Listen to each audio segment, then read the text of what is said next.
Hey, it's Thomas Mulready from Cool Cleveland, and we are here for the Cleveland Arts Prize, and we were talking today with Dana Jessen. Dana, congratulations on your amazing award. Thank you so much. I'm so humbled and grateful for the award. Thank you. You teach bassoon, and you're an associate professor at Oberlin Conservatory of Music in both improvisation and contemporary music, which is experimental, improvisation. What does it mean to get this award for the bassoon and improvisational music?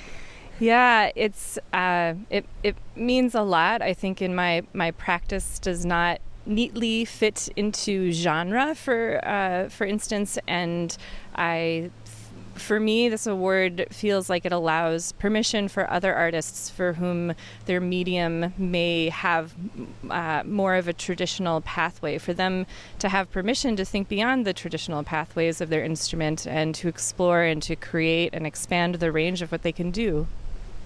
Right, and for you to take a very traditional instrument like the bassoon and to take it to its outer limits, that's pretty exciting. Yeah, I at this point, I don't often identify with just the instrument itself. I really think of what I do. I think of the bassoon as the medium for which I express my art and my practice.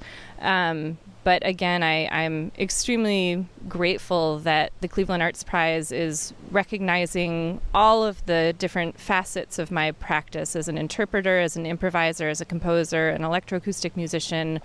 I feel completely honored to be seen in all of what I do. This comes also with an award. It's significant, $10,000. Any ideas what you're going to do with that, or not really?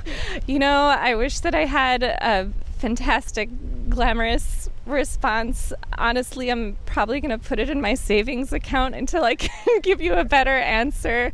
I hope that I can, invest it in some way into my art and practice, but I don't know what that means at this moment. Do you think that this award opens any doors or makes anything possible for you in your career? I do. I think it validates a lot of my practice. The last several years, I've sort of moved from a space where I've been interpreting other composers' music and improvising, and I'm moving now into a space where I'm presenting a lot of my own work and my own compositions. And this award has really kind of validated that move for me and the shift in my artistic practice. So I'm extremely grateful and honored. Dana, thank you so much for taking a few moments. Thanks so much. I appreciate it. And congratulations. Thank you. Hey, it's Thomas Mulready from Cool Cleveland for the Cleveland Arts Prize.